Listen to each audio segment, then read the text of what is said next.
Welcome to Magic Boy fans. Welcome back to the Deep Dive. Today, we've got a really interesting setup. Our sources aren't the usual reports or anything like that. No, not at all. We're actually working from a poem, a kind of ballad. Exactly. A ballad telling the story of this, well, enormous ancient water structure.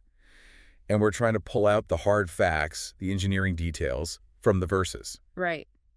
It sounds a bit strange, maybe treating poetry like technical notes, but there's a remarkable history in there. So our mission really is to sort of decode that, trace this thing from when it was first built, ages ago, right up to how we found it again with modern tech. And you really need that initial picture. The poem sets it firmly in dry zone land. Water wasn't just useful, it was everything, survival. Which explains why they'd pour so much effort into it, even with really basic tools. It kind of forces innovation, doesn't it? Absolute necessity. It does. It makes you ask, what does smart engineering even look like when you don't have steel or concrete or, big machines? Okay, so let's start with who built it. The poem says they were farmers. Farmers who toiled with humble hand. That phrase really paints a picture. It does. And crucially, no gold. No tools of shining steel. They were working with the land because, well, they depended on it completely. Their big advantage wasn't money or equipment, it was knowledge, deep knowledge. It says they knew the earth, its hidden seal. That sounds like more than just knowing where to plant crops. Hidden seal. What does that mean in engineering terms? Well, if you're building a huge dam out of earth, the seal is vital. It's the layer underneath, the impermeable bit that stops water just sinking straight through. Ah, okay, so it doesn't leak or collapse. Exactly. They had to know where that solid, non-porous layer was. They needed a reliable base. And how do they build it? The poem mentions they traced the slopes and tested the soil. How would you even test soil for a giant dam back then, without labs? Simple, practical methods. Tracing the slopes is basically manual surveying, right? Finding the best natural shape to hold the most water with the least digging. Makes sense. And testing the soil, probably things like digging pits, pouring water in, seeing how fast it drains. Simple percolation tests. So if it drained fast, that's bad soil for holding water. Right. Too porous. They might have also done basic load tests, maybe just observing how the ground reacted under weight to make sure it could take the massive pressure of the wall they planned to build. Real hands-on geotechnical work. That really is clever practical engineering. But the materials. The poem says they aimed to hold back a throng of water. How did they make sure the wall itself was strong enough? This is maybe the most ingenious part. They didn't just pile up dirt. They mixed clay with fibers strong. Okay, what does that do? Think about it. Clay is great for stopping water. It's impermeable. But on its own, it's brittle, right? It cracks easily under pressure or if it dries out. Yeah, like cracked mud flats. Exactly. The fibers, probably straw, maybe certain grasses, whatever was tough and available, they acted like reinforcements. Like steel rebar in modern concrete. Precisely. The fibers add tensile strength. They hold the clay together, stop it from shearing or cracking when the water pushes against it. They basically created an ancient composite material from stuff they found lying around. That's incredibly resourceful. But then there's the foundation. The poem mentions the huge effort, sweat on their brow, they endured the strain. But the really striking engineering detail is that it sits on natural rock. Get this, 250 meters deep. 250 meters, that's huge. That feels like the most technical claim in the whole poem. It's astonishing, and it tells us they weren't just picking a convenient valley. They understood the deep geology. A solid rock base that far down gives incredible stability. Crucial for something so big, I guess, especially with earthquakes or just the sheer weight of the water. Absolutely. It minimizes seepage underneath and provides a really firm anchor for the whole structure. Okay, hold on. Let's dig into that a bit. Farmers, no advanced drills, nothing like that. How could they possibly know about rock 250 meters down? Could the poem just be exaggerating, making it sound more epic? It's a valid question. It seems almost unbelievable. But the fact that modern engineers later identified the same site as ideal suggests there really was something special about the geology there. So how might they have known? Or guessed? We can only speculate, really. Maybe observing fault lines in the region, or where springs emerged, perhaps noticing how different rock types affected groundwater over a large area. They might have been reading the landscape on a much bigger scale than we usually imagine. So connecting surface clues to what might be happening way, way down. Possibly. It suggests they understood, maybe intuitively, maybe through generations of observation, that the structure on top needed the right foundation deep below. Wow. Building something that massive, relying on a foundation that deep, using just clay and fiber, they must have been incredibly confident in their site choice. They must have been.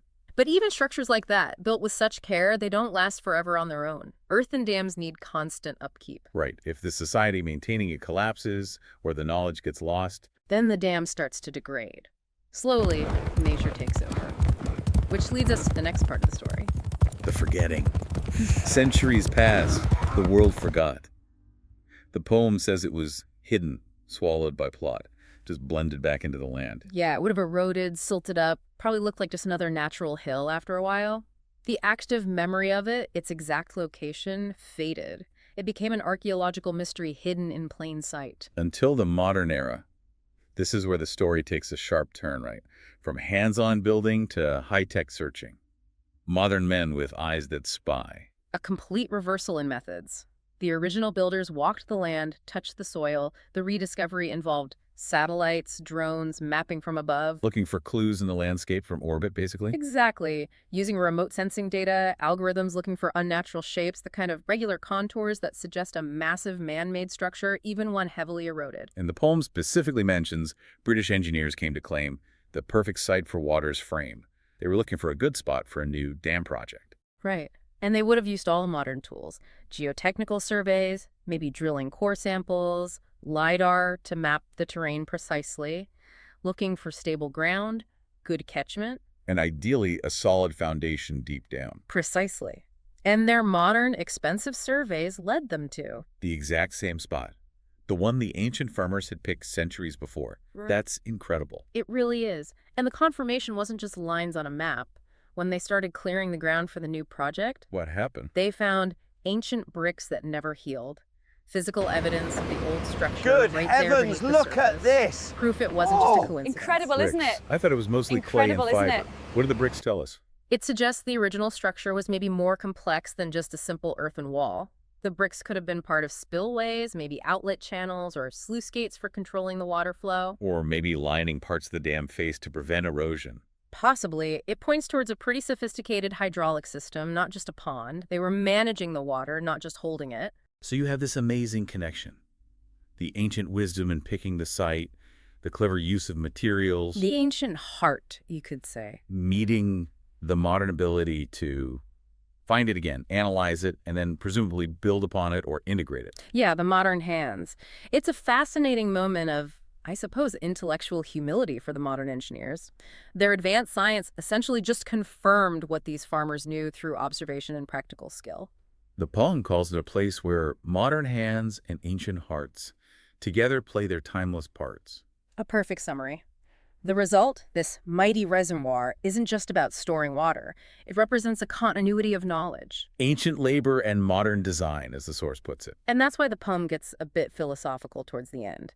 It talks about the water flowing now as a river of wisdom, strength, and pride. The wisdom of the original design, the strength of that massive effort. And the pride in rediscovering and respecting that legacy. It's more than just infrastructure, it's a symbol. A gift of the land and humanity is the final description. It really brings it all together, whether the knowledge comes from generations living on the land or from satellite data, applying that knowledge effectively to manage resources like water.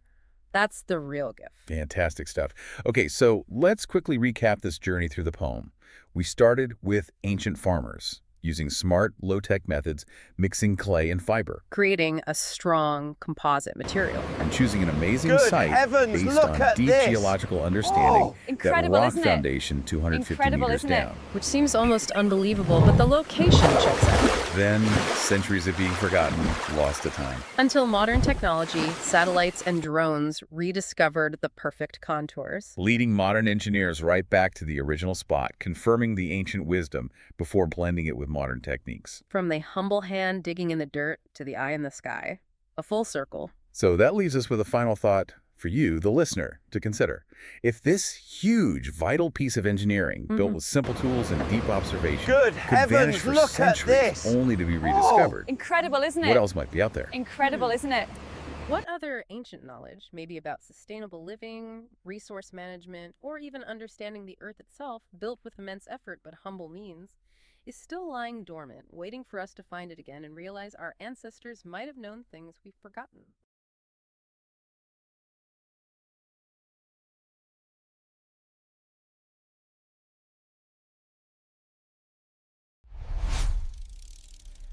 Thank you very much for watching. Please like and subscribe my channel.